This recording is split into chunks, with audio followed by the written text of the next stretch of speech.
Bien, buenos días, buenas tardes, buenas noches con cada uno de ustedes. Hoy vamos a tocar un tema muy importante, muy frecuente de ver en los hospitales, la verdad, que es el de apendicitis aguda. Entonces, mi nombre es Anthony Vilches, acá podemos encontrar nuestras redes, soy miembro de la Asociación UPU y estoy cursando el cuarto año de medicina. Entonces vamos a tocar un poco de generalidades, cosas importantes que tenemos que saber cuando nos enfrentamos con un paciente con posible o probable apéndice, ¿no? Entonces, vamos a comenzar con lo que es la definición de una apendicitis aguda, un poco amplia quizás, pero una definición y la etiología de ella. Entonces, la apendicitis aguda es una urgencia médica, es el principal dolor abdominal agudo quirúrgico, la verdad, es de los más frecuentes.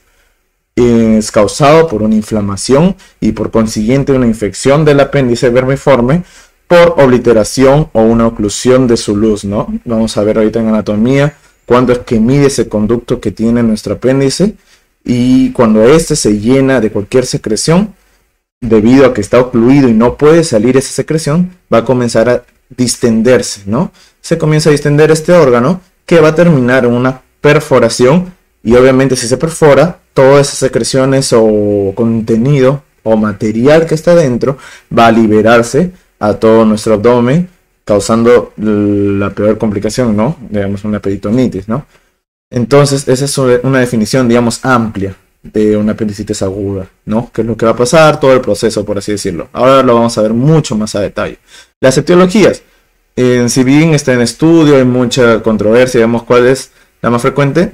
Se tiene en cabeza a los fecalitos y apendicolitos. Ese sí está en cabeza. Los demás pueden variar el orden, puede variar mucho la frecuencia. Pero de cabeza vamos a tener la causa más frecuente es los apendicolitos o fecalitos. ¿Estos qué son? Son unos compuestos de material fecales, de bacterias, de restos celulares, mucosidades, etc. Todo esto forma los apendicolitos que van a generar una oclusión de la luz del apéndice. Otras causas, como dije, no necesariamente en este orden, es por ejemplo una hipertrofia e hiperplasia de los nódulos linfoides. Esta se presenta mucho más en los niños, esta de la hipertrofia de tejido linfoide, se presenta mucho más en los menores, ¿ok? Los fecalitos pueden presentarse mucho más en adultos, por cierto, pero es una de las causas también principales, ¿no? Otra causa, la retención de vario por un procedimiento radiológico, ¿no? A veces realizamos procedimientos médicos, imagenología, ¿no? Una fluoroscopía que usa de contraste un vario, un poco de vario oral, por ejemplo. Tenemos procedimientos donde realizamos un esofagograma, un tránsito intestinal, un enema opaco, ¿no? Para un cáncer de colon, etc. Ahí vamos a usar vario, ¿no? Y hay casos, no es tan frecuente, no es que a la primera vez que te realices vas a almacenar vario de frente y vas a generar una apendicitis aguda, para nada, pero sí hay casos donde se retiene este vario, ¿no? Por este procedimiento. Otras causas, tumores, otras causas, los residuos alimentarios, ¿no? Se obstruyen ahí, por ejemplo, semillas de verduras, etcétera, cualquier otro contenido alimenticio. Otra causa puede ser parásitos intestinales. Encabezando esta lista tenemos al Ascaris lumbricoide, entre muchos otros, pero principalmente al Ascaris lumbricoide. Y la última que decidí poner es enfermedad intestinal inflamatoria. Es otra de las causas que puede generar una apendicitis aguda. Hay quizás muchas más, pero estas son de las más importantes. Como dije, la principal, apendicolitos, ¿ok? Y vamos a ver ahorita, justamente, en un análisis de esta pieza extirpada, digamos, este apéndice, vamos a ver cuánto es la frecuencia de estos apendicolitos. Por ejemplo, antes de saber esto, tenemos que saber que el apéndice se va a dividir, una apendicitis se puede dividir en una complicada y una no complicada. O sea, una simple y una complicada, mejor dicho. Dentro de la simple vamos a tener dos subtipos, dentro de las complicadas también otras dos. Importante simplemente saber que dentro de las complicadas, por ahora, ¿no? Ahorita vamos a ver todo, pero dentro de las complicadas vamos a tener primero una gangrenosa no perforada y luego el último estadio, por así decirlo, es una gangrenosa perforada, que es el último estadio de la apendicitis, por así decirlo. Entonces, analizando esta pieza extirpada ya, ¿no? Del apéndice, vamos a encontrar que en el 40% de las apéndices agudas simples se van a encontrar apendicolitos, ¿ok? Algunos dicen de que no es tan fácil encontrar la causa de una apendicitis aguda simple o no complicada, ¿no? Pero también otros ponen este dato de 40%, ¿ok? Sin embargo, es mucho más efectivo mencionar en una ya complicada, donde podemos encontrar apendicolitos en el 65% de apendicitis gangliosas no perforadas aún, y en el 90%, o sea, prácticamente la totalidad de una apendicitis gangliosa perforada. Cuando está perforada, una de las causas, en el 90%, va a ser apendicolitos. Entonces ya estamos viendo la frecuencia de esta causa que habíamos dicho antes, que encabezaba nuestra lista, que eran los apendicolitos o los fecalitos, ¿ok? Entonces, también se ha evidenciado que hay casos donde sacamos la pieza, la muestra extirpada, la analizamos y vamos a notar obviamente un engrosamiento, ¿no? Porque es una apendicitis, hay una inflamación, hay una infección, pero también hay una cicatrización, lo que nos demuestra que ha habido quizás una microperforaciones, pero se han terminado cicatrizando. Entonces por eso es que hay mucha duda, hay mucha controversia, se está investigando mucho aún la posibilidad de una apendicitis crónica. Algunas ya lo dan por hecho de que sí existe. Hay varios libros donde los mencionas apendicitis crónica, pero hay otros donde aún está en duda, ¿no? Y puede ser por esto mismo, donde se cicatriza y luego nos puede dar quizás otra vez otros problemas, como que no. Entonces, simplemente para dejar ese dato ahí. Ahora, si estudiamos, si hacemos un cultivo de nuestra muestra extirpada, podemos ver bien la flora.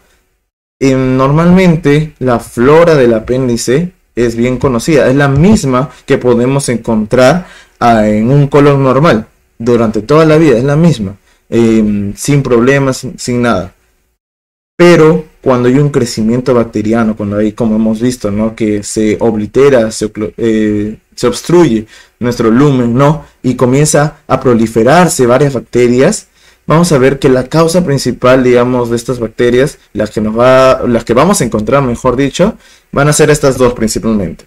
La Escherichia coli y la Bacteroides fragilis. ¿Ok? Esas son las dos principales, entre muchas otras, pero esas son las dos principales. Pero, si encontramos la que nos dice en el último punto, nos va a dar, o nos va a hacer pensar en una mayor gravedad o perforación. O sea, cuando hemos encontrado, mejor dicho, esta última, que es la Fusobacterium, es porque muy probablemente, o en la mayoría de casos, ha habido mayor gravedad o ha habido más evidente perforación. ¿Ok?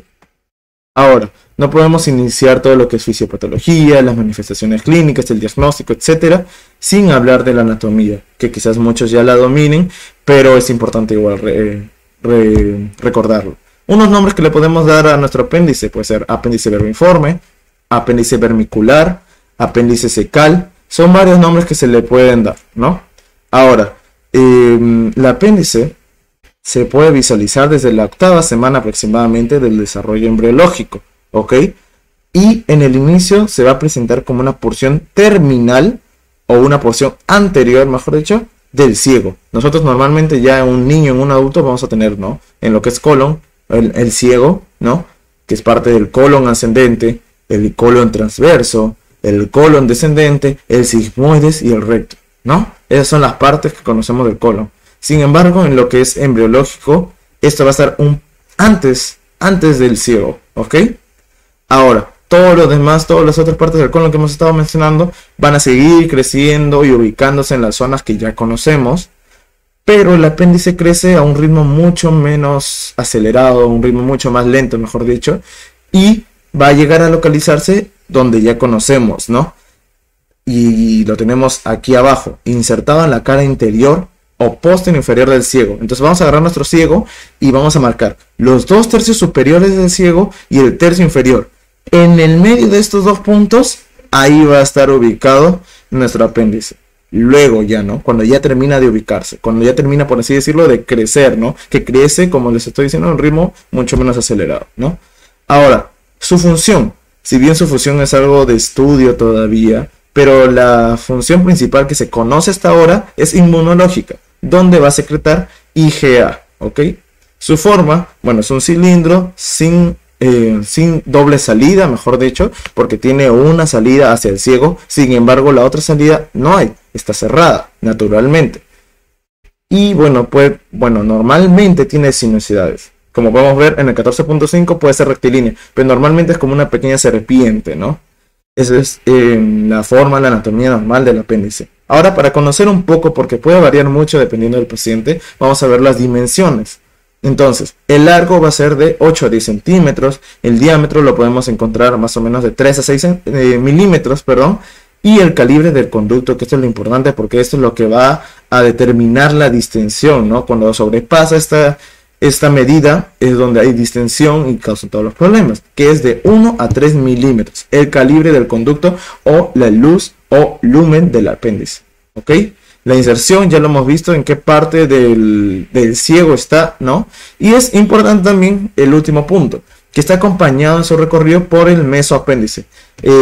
Para eso tenemos que recordar los mesos, ¿no? Los mesos abdominales, que son invaginaciones del peritoneo hacia diferentes órganos. Y así tenemos varios mesos. Por ejemplo, recordemos, hay mesogastrio, hay mesoduodeno. Hablando de solo mesocolon, tenemos para el mesocolon transverso, el mesocolon sigmoides, mesocolon recto, ¿no? Y el mesenterio intestinal para el resto de intestino delgado, ¿no? Y igual también hay un meso para el apéndice, que es el mesoapéndice. Y es muy importante porque ahí también vamos a encontrar nuestra arteria apendicular, ¿ok?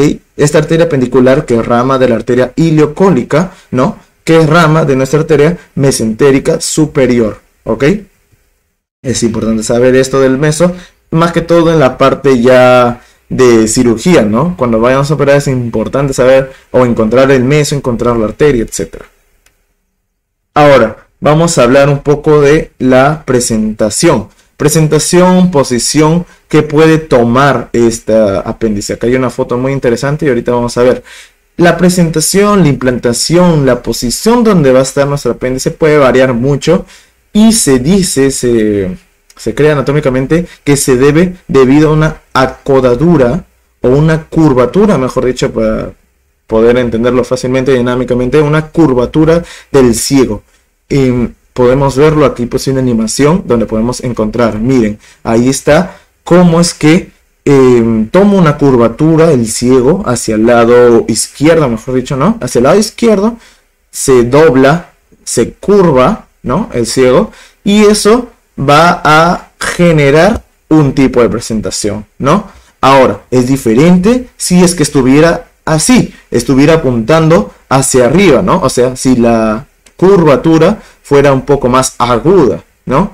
Y es diferente si es que fuera mayor la curvatura y el ciego estuviera mirando para abajo. Van a darnos diferentes presentaciones del apéndice, porque el apéndice se va a poner de diferentes lados, obviamente. Entonces, también hay un poco de, por así decirlo, debate para saber cuál es la presentación más frecuente. Hay muchos que ponen más o menos en este orden, ¿no? En primer lugar, encabezando la retrocecal con una mayoría de más del 60%.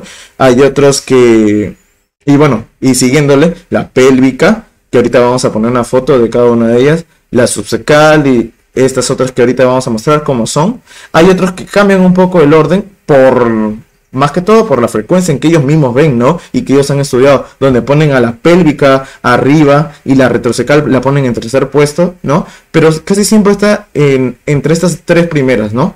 Retrocecal, pélvica y subcecal. Acá tenemos justamente una foto donde podemos ver este orden. Mira, ahí tenemos el ciego, ahí tenemos el ilio que se comunica con el ciego por la válvula iliocecal, y tenemos ahí a nuestro apéndice con varias posiciones, varias presentaciones diferentes, ¿no? La retrocecal, que está por detrás del ciego, como podemos ver, la postilial, que está por detrás del ilio, la preilial, que está por delante del ilio, la pélvica, que está para abajo, ¿no? La subcecal, que está caída, ¿no? También está para abajo, digamos, por gravedad también podría presentarse así, ¿no? Y la paracecal, que la encontramos más externa, más lateral, ¿no? Hacia el lado derecho. Otros también mencionan que esa presentación se puede dar de dos maneras. En un caso de que no haya una apendicitis, o sea, una apéndice normal, la más frecuente dicen que es la retrocecal. Pero cuando se presenta apendicitis, la más frecuente también puede ser la pélvica. Son algunas de las formas. Yo lo he colocado así porque también es de las que más he visto, la retrocecal y luego le sigue la pélvica, pero puede variar este orden, como les digo, ¿no? Bueno, también como dice acá, ¿no? Postilial o retroilial, porque está detrás, ¿no?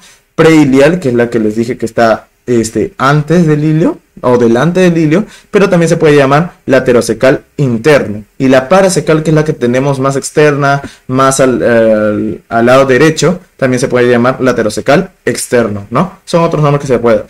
Importante, quiero que sepan esas tres primeras, ¿no? Retrocecal y pélvica. Y eso es muy importante porque dependiendo de qué presentación o implantación tenga, nos van a dar diferentes síntomas. Obviamente porque por la contigüidad y la cercanía con otros órganos, ¿no? Entonces, vamos a tocar un poco de epidemiología. La verdad que son tantos, quizás que no son tan específicos, no es como otras enfermedades donde dice, sí, es mucho más notorio en varones que en mujeres, es mucho más notorio en tal edad, bueno, en la edad sí puede ser un poquito más notorio, pero por ejemplo en lo del sexo, en razas, quizás no es tan notoria la diferencia en una apendicitis. Entonces, como en primer punto dice, es la causa más frecuente de abdomen agudo con indicación de urgencia quirúrgica, que es lo que les mencioné al inicio, ¿no? Luego, algunos datos en América y en Europa, ¿no? Que se presenta en 11 de 10.000 personas por año y 10 en América y 10 por 10.000 personas por año en Europa. Es muy ligera la predominancia en varones, como les dije. Hay una leve, como podemos ver, 1.3 sobre 1 entre varones y mujeres, ¿no? Sin motivo etiológico. No hay una razón por la cual sea un poco más predominante en varones que en mujeres. Ahora, con mayor incidencia en la segunda y en la tercera década de vida, promedio de 31.3 años, y en el Perú se hizo una tasa en el 2013, donde se vio que 9,6 de 10.000 personas presentaban esta patología, con un rango de edad entre los 10 a 30 años.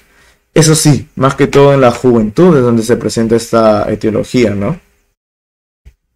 Ahora sí vamos a tocar un poco de lo que ya nos interesa un poquito más, que es la fisiopatología de esta enfermedad. Es importante más o menos entender a qué se debe, ¿no? Ya lo hemos estado conversando un poco, pero vamos a ir un poquito más a profundidad. Entonces, lo primero que vamos a tener es una obstrucción en asa cerrada. Cuando me refiero a asa cerrada es o ciega, que es otro nombre que se le da a la asa cerrada, que es asa ciega, que es que no tiene salida por ambos lados.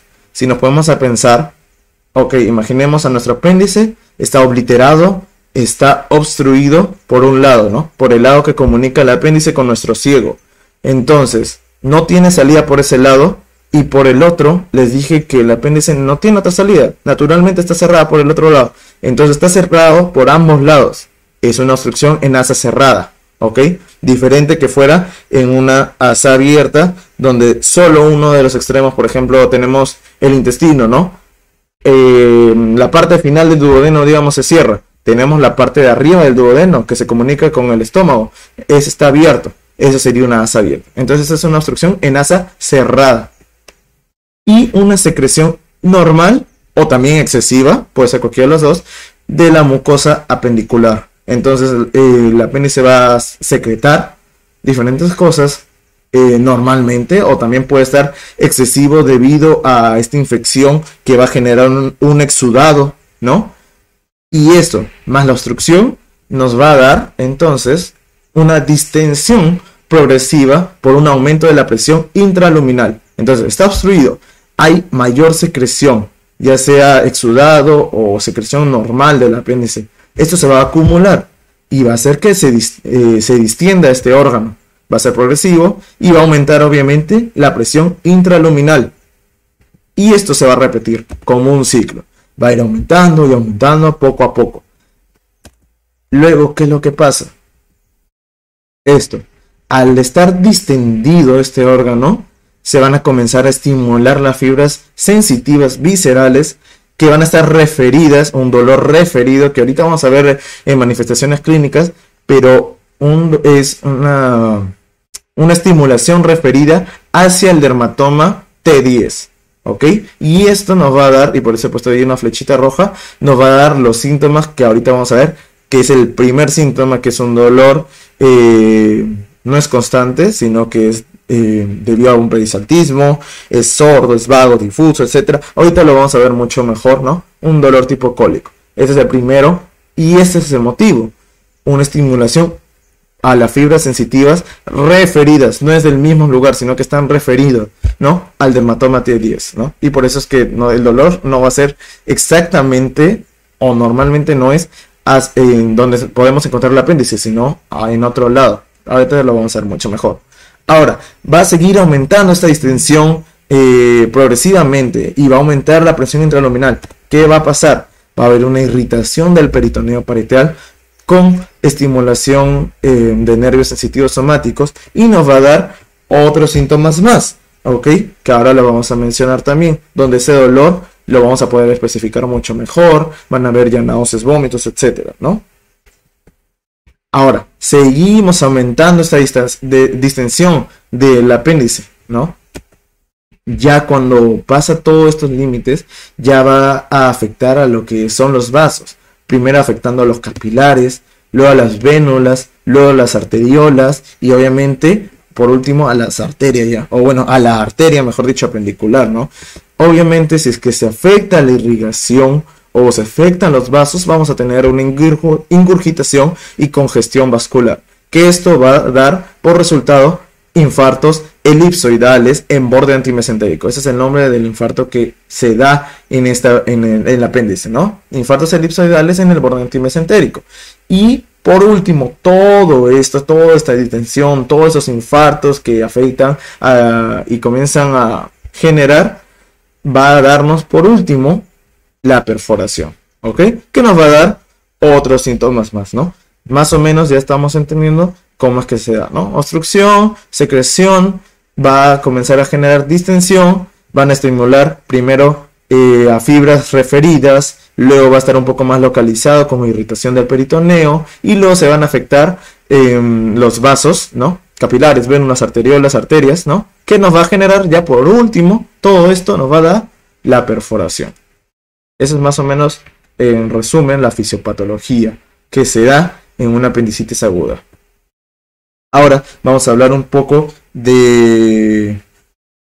antes de pasar con esto, antes de que me olvide, es de que si bien hay una perforación, el apéndice o puede resolverse mediante cirugía, algunos también en otros países usan antibióticos, aquí es netamente cirugía, es como dijimos, ¿no? Es urgencia médica, urgencia quirúrgica, mejor dicho, ¿no? Entonces, otras formas también, por así decirlo, de que se resuelva solo, ¿no? Serían dos motivos. Uno que es un flemón o un absceso, donde es como una pequeña bolsa, por así decirlo, donde quiere encapsularse toda esta secreción, todo este líquido que genera la perforación del apéndice. Y otra cosa es un plastrón, ¿ok? Tenemos el flemón o el absceso o el plastrón. El plastrón más que todo va a ser cuando los mesos, los omentos o mesos que hemos mencionado antes, tratan de encapsular también o de encubrir, mejor dicho, y se pegan al apéndice, ¿no? Tratan de encubrir toda la inflamación, se pegan al apéndice y se forma como una masa. Y a la hora de palpar vamos a sentir una masa, ¿no? Que sería un plastrón. Ahí no hay mucha o no hay pus. En cambio, en un absceso sí hay pus, sí hay una reacción inflamatoria y por eso es que se ha formado un absceso, ¿no? Un flemón. Esas son dos formas que se pueden generar luego de una perforación, si es que no se resuelve quirúrgicamente y probablemente, y en la mayoría de casos, si es que hemos dado algún tipo de tratamiento farmacéutico, ¿no? Antibióticos, etcétera. Entonces nuestro cuerpo se da la capacidad de poder hacer eso. El mejor resultado, la verdad, es quirúrgicamente, pero hay casos donde se forman flemones, abscesos que hay que drenarlos, o un plastrón, que dependiendo de la situación es quirúrgico o no.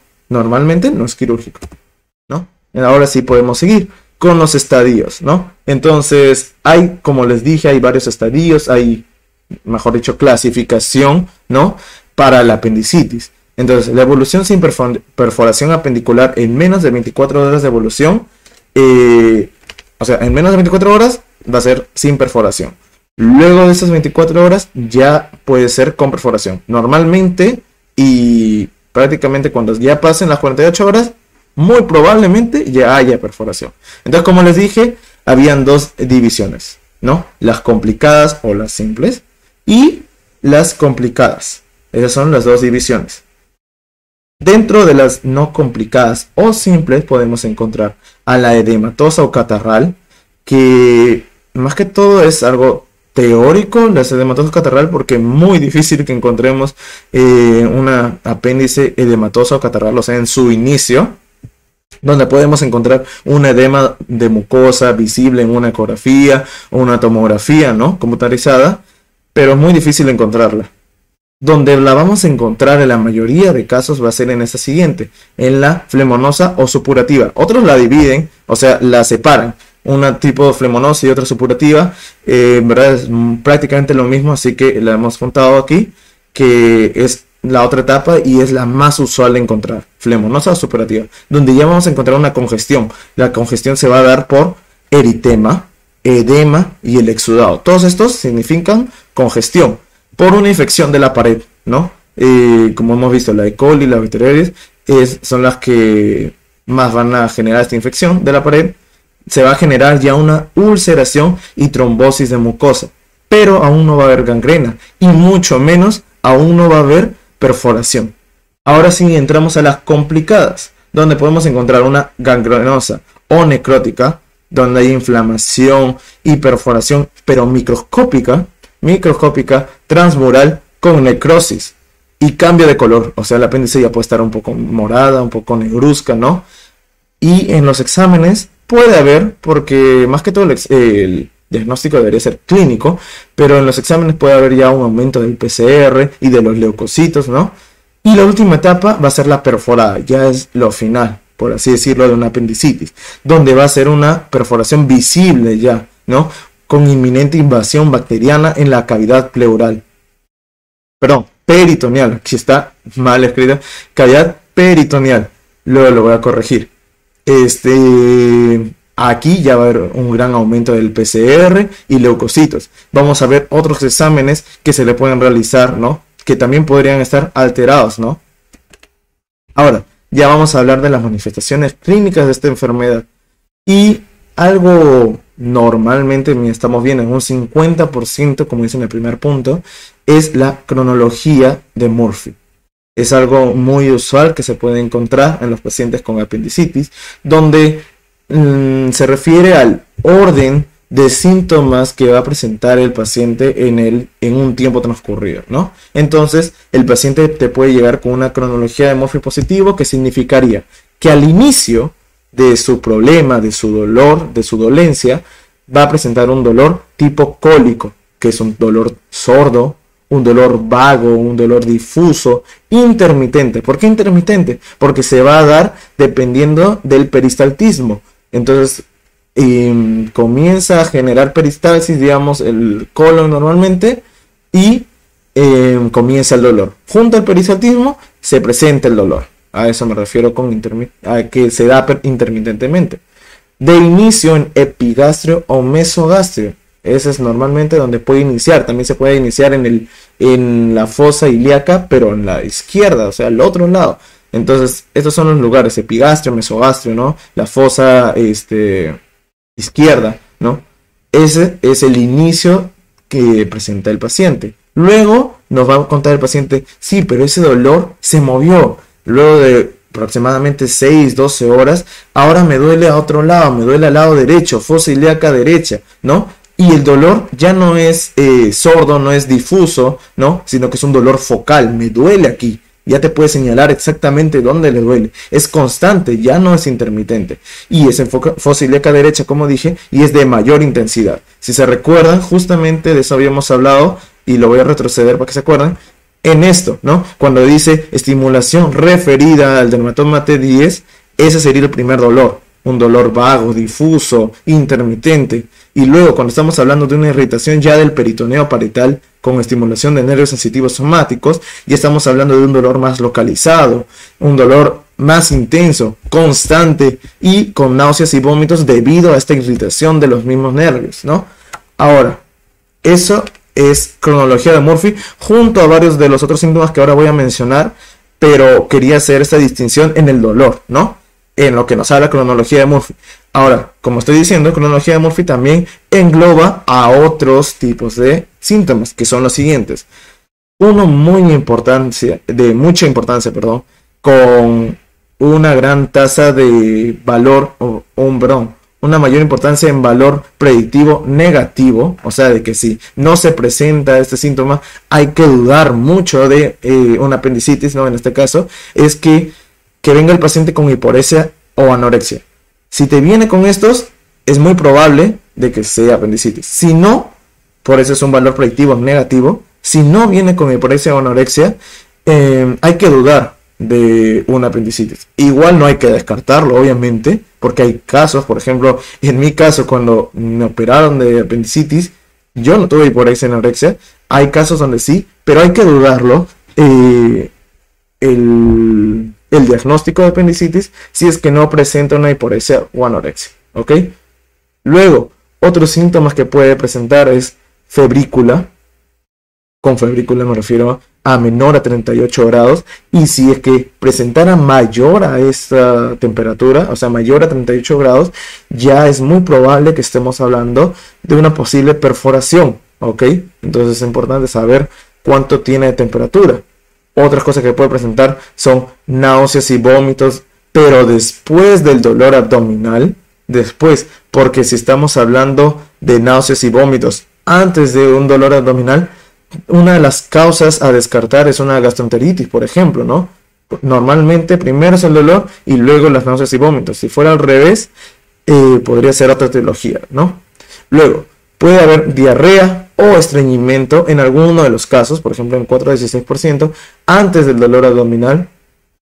Y otras cosas son, por ejemplo, el dolor suprapúbico, la disuria, la polaquiuria o el tenesmo. Esto ya va mucho más dependiendo de la localización. Por ejemplo, una retrocecal, una pélvica nos va a dar síntomas urinarios, ¿no? Y si le golpeamos, digamos, le hacemos puño percusión lumbar, también puede presentar dolor. Puede haber dolor en flanco o espalda. También estamos hablando de una retrocecal probablemente, ¿no? Una paracecal. Un dolor testicular también, si está una subcecal, ¿no? Esto depende mucho, varios síntomas dependen de la presentación o posición, que son los que habíamos hablado antes, ¿no?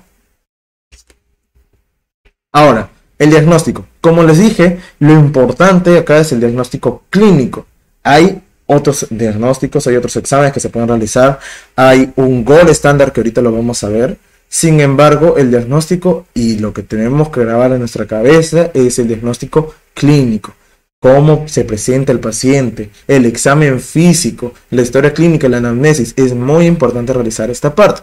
Entonces, hay varias, aparte de todo lo que ya hemos visto, obviamente, de toda la historia clínica que ya habríamos realizado al paciente, hay maniobras que hay que realizar al paciente para también averiguar y tener más fijado en nuestra cabeza que podría ser una apendicitis. En la cabeza tenemos a la maniobra, o al punto, mejor dicho, de McBurney, ¿no? O maniobra de McBurney, que significaría que es positivo si es que hay dolor en el punto de McBurney. Ahora, para los que no sepan dónde se encuentra el punto de McBurney, nosotros tendríamos que trazar una línea imaginaria, obviamente, de el ombligo hacia la espina ilíaca anterosuperior. Trazamos una línea imaginaria. Entonces, de esa línea imaginaria vamos a agarrar los 2/3 mediales o 2/3 internos junto con el tercio lateral o externo o exterior de esta línea. Entonces juntamos esas dos medidas, ¿no? Agarramos nuestra línea imaginaria, 2/3 del medio hacia afuera y 1/3, que es lo que queda, obviamente. Ese punto en el medio va a ser nuestro punto de McBurney, ¿ok? Entonces ahí donde vamos a palpar, primero superficial o profundo, y va a ser positivo si es que hay dolor en este punto, obviamente.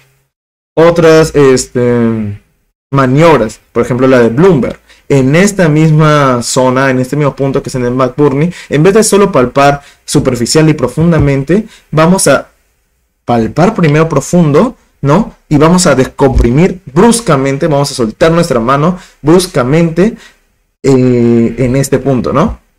Entonces, si es que hay dolor, por eso se llama de rebote, maniobra de rebote, ¿no? Si es que soltamos bruscamente a la hora de digamos, de palpar profundamente en el punto de McBurney y hay dolor, es positivo esta maniobra, ¿no? Que también nos podría estar hablando de una irritación peritoneal.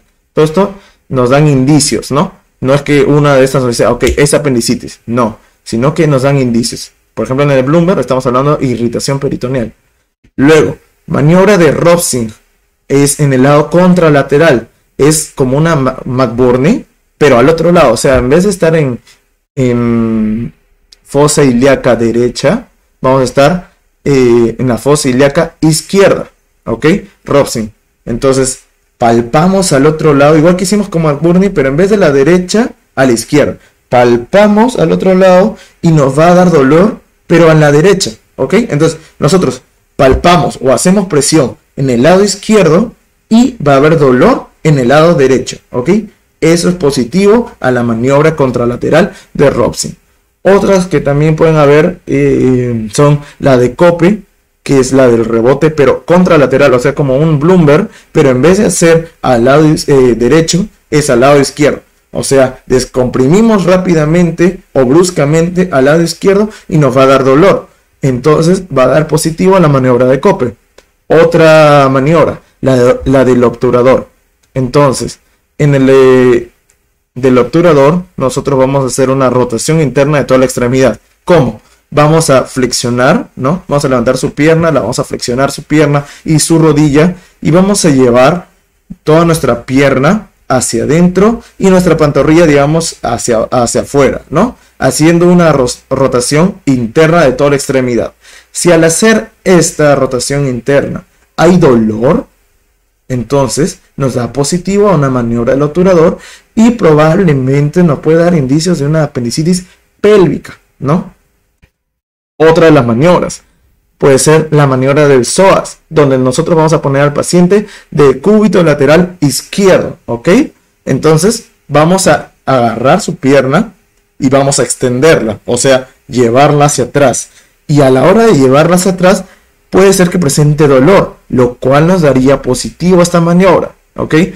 Entonces llevamos hacia atrás su pierna derecha y va a sentir dolor.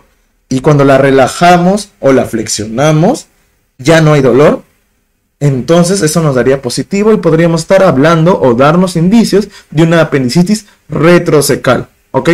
Otra maniobra también que ahora ya es descontinuado, que deberíamos quizás seguir realizándola en algunos casos que haya diferencia de opiniones, que aún no se sepa exactamente cuál es el diagnóstico, pero es la maniobra de San Martino, que es al tacto rectal. Entonces nosotros al hacer el tacto rectal se va a distender el esfínter anal y se va a relajar todo el abdomen. Entonces el paciente nos va a, y nosotros mismos a la hora de palparle, nos va a poder indicar mucho más, con mayor certeza, con mayor localización, dónde está el dolor, ¿no?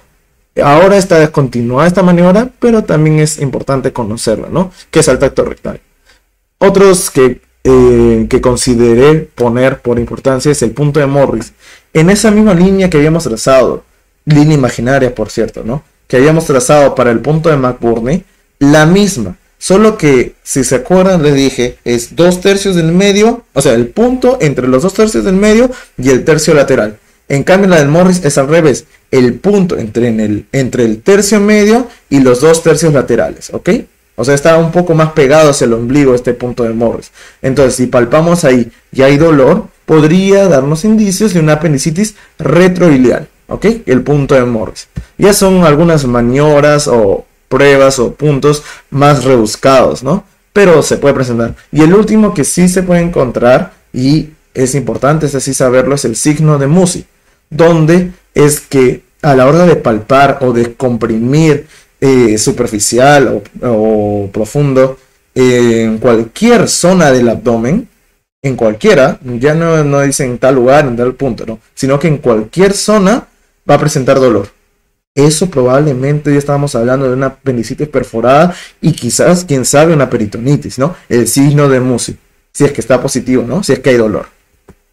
Ahora, si bien hemos hablado ya del diagnóstico clínico, también es importante hablar del diagnóstico en laboratorio e imagenología. Como les dije, importante es el clínico, pero también pueden darnos datos el laboratorio y la imagenología.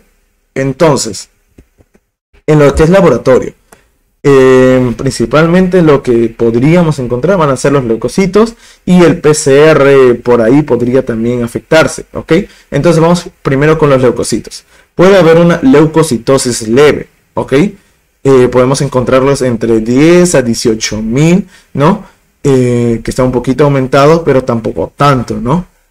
Ahora, si estuviera mayor a 18, son parámetros, por así decirlo, ¿no? Igual también tenemos que ir evaluando al paciente. Pero si está mayor a 18, aproximadamente 18.000 me refiero, ¿no? Esto podría implicar que hay complicaciones, ¿no? Ahora, los leucocitos también hay que ver los neutrófilos, basófilos, etcétera, ¿no? Entonces lo que podríamos encontrar también, aparte de solo leucocitosis, es que hay una desviación izquierda, ¿no? Con predominio de polimorfos nucleares, ¿ok? Ahora, les dije que el PCR también puede estar un poco afectado. El PCR puede estar un poco elevado, tampoco es que mucho, ¿no? No va a estar volando, pero sí podemos encontrar un poco elevado. Puede encontrarse una piuria estéril también. Y por último, hay varios estudios donde se está viendo si es que puede haber una procalcitonina elevada. Hay algunos pacientes donde sí, hay otros que no, aún está en estudio, ¿no? Pero los parámetros importantes son los primeros, ¿no? La leucocitosis con desviación izquierda por polimorfos nucleares, ¿no? Los neutrófilos, etcétera. O el PCR también un poco elevado, ¿no? Luego, en imagenología, he puesto prácticamente todos los exámenes de imágenes, pero el importante es el último, pero vamos a ir hablando cada uno. Primero, la radiografía. Obviamente va a ser el de peor calidad y de poca utilidad, digamos, en esta patología, porque otras es la esencial, la número uno siempre, pero en esta enfermedad es de poca utilidad. Podríamos encontrar por ahí fecalitos radiopacos, en el caso de que haya fecalitos, o signos de un hilo en la fosa ilíaca derecha, ¿no? Podría presentarse, ¿no? No siempre. La ecografía transabdominal se complica con una perforación, pero nos da una ventaja, o sea, podemos realizarlo en el caso de embarazadas. Al no poder realizar otro tipo de examen, la ecografía sería lo mejor, por así decirlo, si es que quieren realizar un examen de imágenes, ¿no? Pero el gold estándar para la apendicitis aguda va a ser la tomografía computarizada, ¿no? Es el gold estándar con ventajas de perforación, ¿ok? Es la tomografía helicoidal, ¿no? La computarizada, esa es el gold estándar. Ahora, ya hemos visto todo lo que es el diagnóstico clínico, el diagnóstico de laboratorio y el diagnóstico de imágenes, ¿no? Sin embargo, si agrupamos esos tres, hay algunas escalas, ya para terminar, ¿no? Hay tres escalas que vamos a ver que son importantes. He puesto esta, la escala de Alvarado, que es la más difundida a nivel mundial. Esta es la escala de Alvarado modificada, pero es la que ya se difunde totalmente, así que se le llama nomás escala de Alvarado, ¿ok? Pero es la más difundida, quizás no es la más exacta, como vamos a ver un poco más adelante, pero es la más fácil de acordarse, la verdad, la que más se enseña y la que también quiero que se aprendan ustedes, ¿no? Entonces, para la escala de Alvarado vamos a dividir primero en los síntomas, los signos y el laboratorio, ¿no? Entonces, primero teníamos que haber realizado todos los todos nuestros exámenes de diagnóstico, ya sea clínico, laboratorio, imágenes, para poder poner una escala, ¿no? Entonces, la escala de Alvarado en los síntomas nos habla de que si el paciente nos menciona que hay un dolor que ha migrado, ¿no? Que estamos hablando de cronología de Murphy, vamos a colocarle un punto, ¿ok? Si es que el paciente nos menciona que ha presentado anorexia, ¿no? O hiporexia o cetonuria, también le vamos a agregar un punto. Si el paciente nos menciona que ha habido náuseas y vómitos, no importa la frecuencia, pero náuseas y vómitos, también le vamos a colocar un punto. Ahora, entrando a los signos, si el paciente nos menciona que ahorita el dolor está en la fosa ilíaca derecha, ¿no? Le vamos a colocar 2 puntos porque ya está localizado ese dolor, ¿no? Localizado en la zona donde ya conocemos, donde está normalmente nuestra apéndice. 2 puntos. Ahora, si es que hay un signo del rebote o el de Bloomberg, que es el otro nombre que se le da al rebote, positivo, le vamos a dar un punto. Y si a la hora de medirle la temperatura, el paciente tiene una temperatura mayor a 37.3 grados centígrados, también le vamos a colocar un punto. Y por último, en lo que es laboratorio, si es que el paciente presenta una leucocitosis arriba de 10.000, o sea, leucocitosis, 2 puntos. Y si presenta neutrofilia, o sea, mayor a 75%, le vamos a dar 1 punto. ¿Ok? Eso es importante acordarse, esa escala Alvarado. Ahorita vamos al final, vamos a ver, bueno, a la hora de sumar los puntos nos da obviamente una cantidad, un puntaje, mejor dicho, ¿no? Y vamos a ver cuándo es bajo riesgo, riesgo intermedio y alto riesgo, ¿no? Entonces, vamos con la siguiente. Lo voy a mencionar esto porque es un poquito más rápido porque yo lo que quiero que se aprenda es la de Alvarado. Pero esta, que es la escala de respuesta inflamatoria a la apendicitis, que es resumida como AIR, es de las más útiles, la verdad. Esta es la más útil. Pero como ven, es un poquito más grande y a veces no se acuerda mucho, por la cual es mejor acordarse algo pequeño pero útil, que es la de Alvarado, que una de AIR que es mucho más específica, pero más larguita, ¿no? Entonces, en la escala de AIR van a ver diferentes cosas. Por ejemplo, en síntomas, igual, si hay dolor en fosa ilíaca derecha, ahora es 1 punto. En Alvarado era 2 puntos. Si hay vómitos, 1 punto. En los signos, si hay rebote o Bloomberg, ¿no? O resistencia muscular en fosa ilíaca derecha, vamos a dividirlo así, es leve, moderado o grave, ¿no? Y le vamos a dar 1, 2 o 3 puntos, ¿no? Si la temperatura está mayor a 38.5 grados, ¿ok? Mucho más alto que en la de Alvarado, 1 punto. En laboratorio, si encontramos los leucocitos entre 10 a 14.000 o 14.900, 1 punto. Y si está mayor a 15.000, 2 puntos. Luego, bueno, neutrofilia, hablamos 70, 84%, 1 punto, mayor o igual a 85%, 2 puntos. Y el PCR, aquí lo toman en cuenta el PCR, 10 a 49, 1 punto, y mayor a 50 gramos por litro, 2 puntos, ¿no? Esta es en la de AIR. Entonces, ya viendo estas dos, vamos a ver en la de Alvarado y en la de AIR, cómo es que vamos a analizar el puntaje que nos da. Entonces, vamos a ver primero la imagen de abajo, ¿no? El riesgo para apendicitis. En el Alvarado ya vimos los puntajes. Es más, si sumamos, pues obviamente nos va a dar 10 puntos la de Alvarado. Y aquí lo vamos a poder ver, ¿no? Entonces, en la de Alvarado, si nos da un score, nos da un puntaje entre 1 a 4 puntos nomás, o en la de AIR nos da de 0 a 4 puntos, vamos a hablar de un riesgo bajo de apendicitis. Si hablamos del Alvarado con un score o puntaje de 5 a 6 puntos, o un puntaje en la escala de AIR con 5 a 8 puntos, ya estamos hablando de un riesgo intermedio, ¿ok? Y cuando encontramos a un paciente con un score o puntaje en la escala de Alvarado de 7 a 10 puntos, sería el final todo, digamos, todos los puntos, o en la escala de AIR con 9 a 10 puntos, y estamos hablando de un alto riesgo de apendicitis, ¿no? Entonces acá podemos ver el resultado de las escalas, ¿no? La escala de Alvarado tiene una mayor utilidad para detectar pacientes verdaderamente enfermos con alto riesgo, y ahí podemos ver la sensibilidad, ¿no? 97.2 y una precisión diagnóstica de 82.5. O sea, cuando ya hay un paciente que a la hora de hacer la historia clínica tiene alto riesgo, la escala de Alvarado es muy útil. O sea, ya no va a decir, ok, si es alto riesgo de apendicitis, ya trátalo, digamos, como apendicitis, ¿no? En cambio, en la de AIR nos va a dar una gran utilidad para detectar pacientes en alta o probabilidad intermedia de apendicitis, ¿no? O riesgo. Probabilidad o riesgo intermedio de apendicitis, ¿no? El valor predictivo 96.7 y una exactitud diagnóstica de 83.5, un poquito más alto, ¿no?